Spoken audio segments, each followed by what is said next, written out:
team, you know, to have to play a team like them with the ability they have and knowing they have a good coach. That's a real scary team.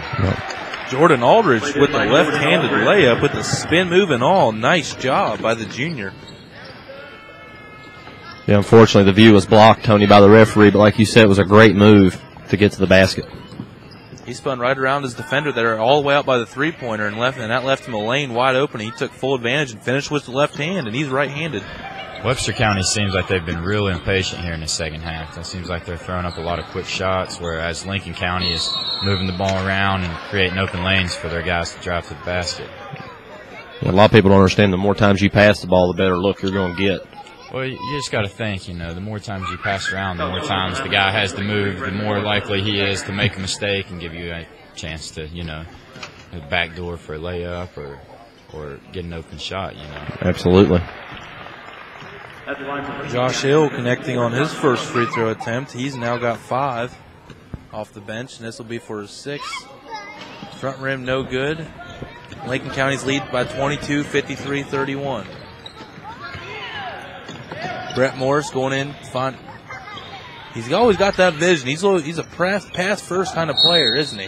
Yeah, he's long and looks young too, and pretty athletic kid. Yeah, I like his game. I want to say Coach Dean called him a sophomore, and if he's a sophomore, the sky's the limit for that young man because he's already got the size and athleticism. Right on cue. Oh, he couldn't connect. Well, that goes into the maturity part right there. If he's a young kid, an older kid, you know, more strong, probably gets a little better look at that shot right there. Where he's young, kind of got pushed out from the basket a little bit. Or as John likes to say, 2 more years of his mama's cooking. Yeah.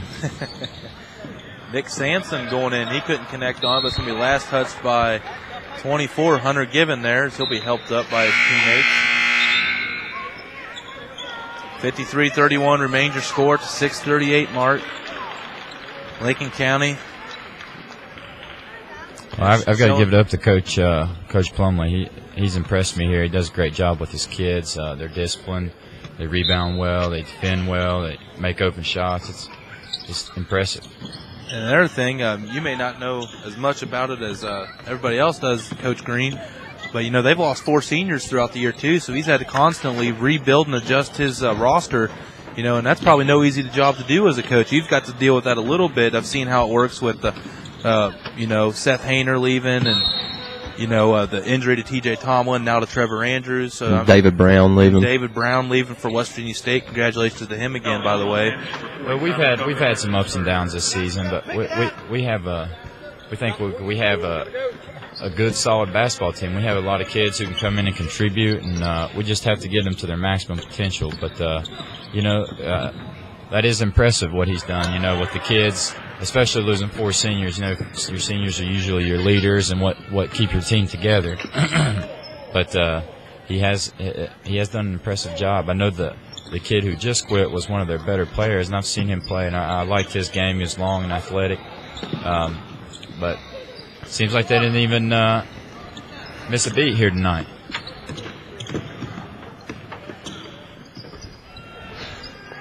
They've definitely been firing on all cylinders. You know, Cody Blankenship and Cody Williamson both stepping up, handling the score, and early in the first half really took the air out of this Webster County team. Cody Blankenship finally got that 18th point. He's trying to clip that 20-point plateau.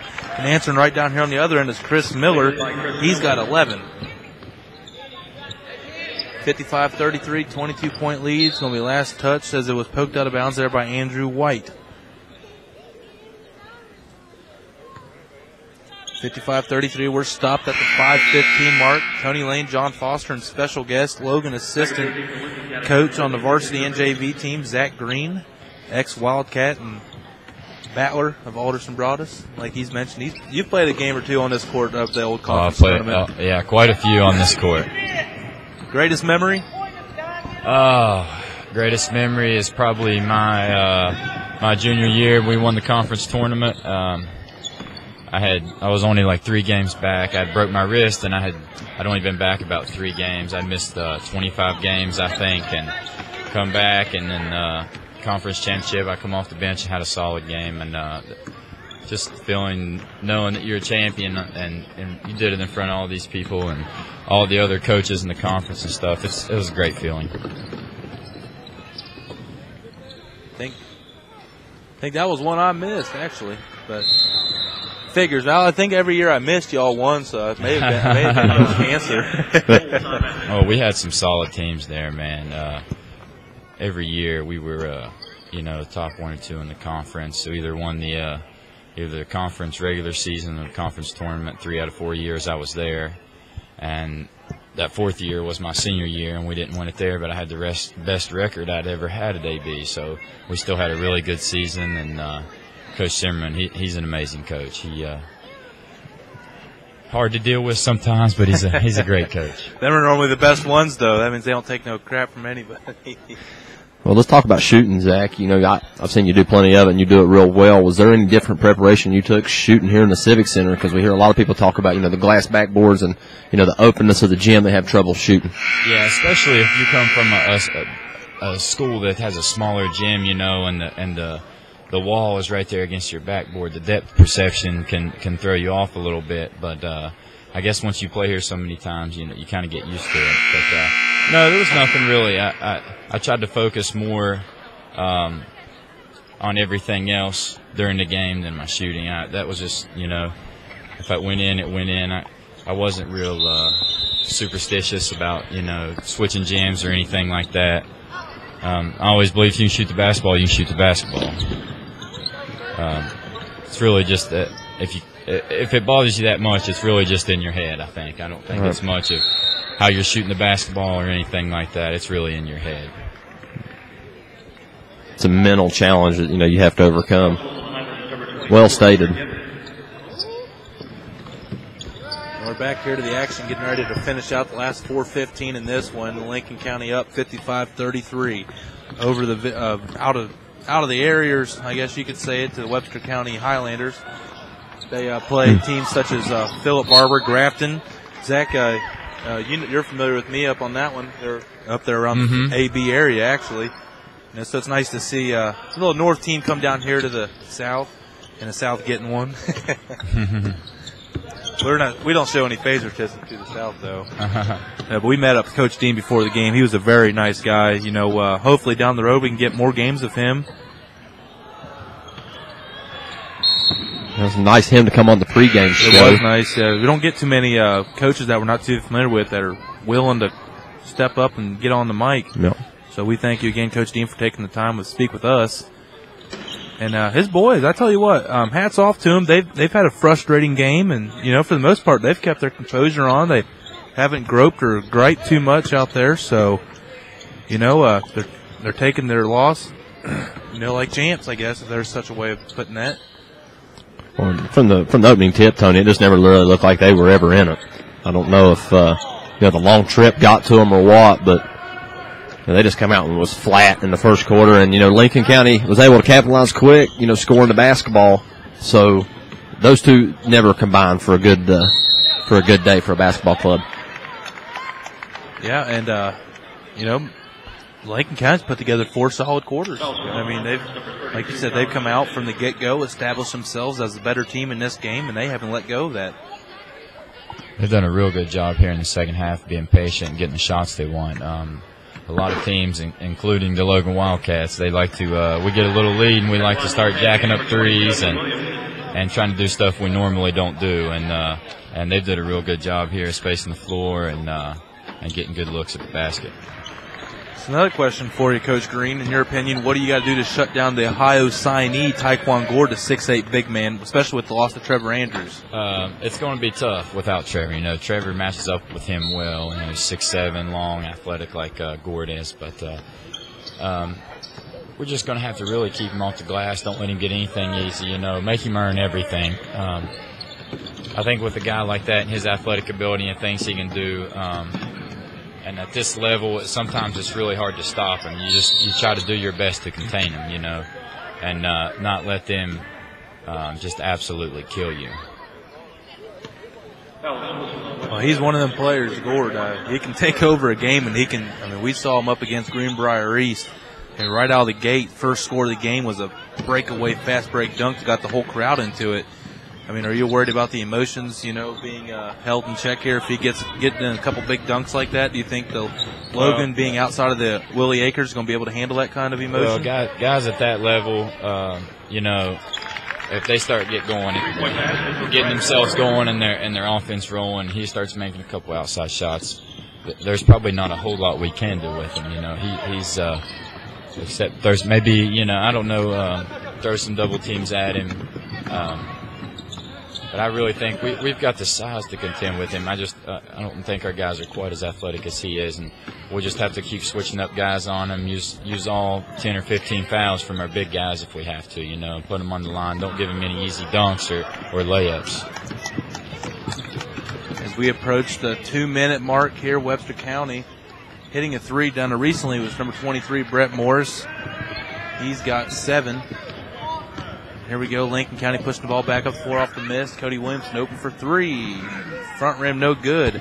John, it seems like here in the second half, he's got his legs. He's lost his legs a little bit. A lot of front rim short shots. Yeah, he has. It's taking a toll on him. I mean, maybe he just got too hot in the first half, Tony. Shot them all out, as they used to say. That can happen. I can vouch for that. That can happen. I've seen it happen many times. You get hot in the first half and miss 1 or 2, legs start going. Oh.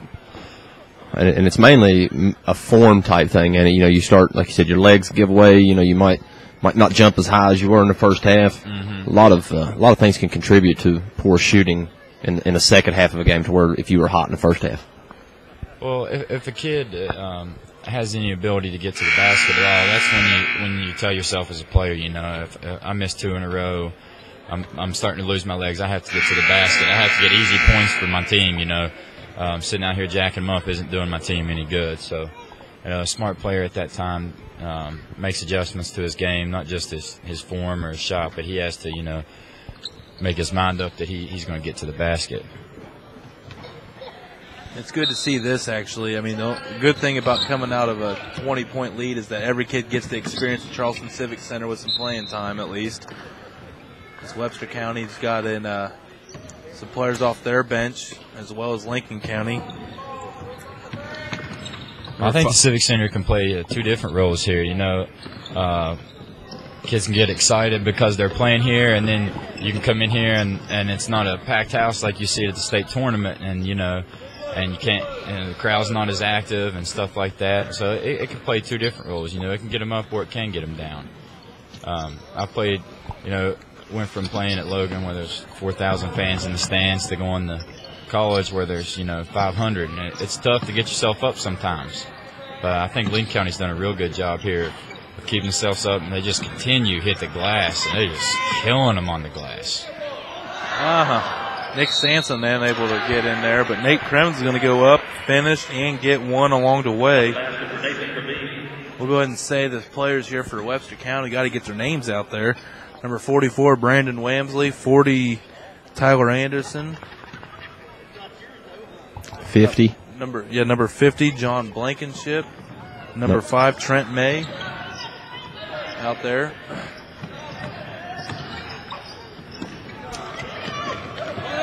Kremens can't connect on the 3, but Sampson's stealing it away. He's going to go in through the paint, and he can't finish it. I think you got to give that one up. He was on a mission there, wasn't he? He was. He had his head down. He was going straight for the basket. And we're now at the 35-second mark here. Tyler Anderson with the ball, getting it over to number 44, Wamsley.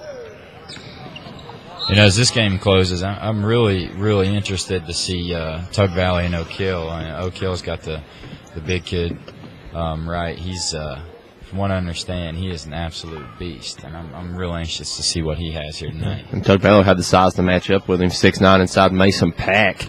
He'll have quite a big challenge tonight. It's going to be, that's just one of the things that you just hope that, there's so many intangibles into that, like foul trouble. If one of them players gets in foul trouble, the other team's got a distinct advantage in that one. 14.1 seconds left. Both teams still scrapping, These players are out here making the most of their minutes, and you got to respect that. Webster County, just not their day here. but they all seem to be on the same page and buy into the system. And they are 5-10, and he was saying they're sectional, and I couldn't see traditional.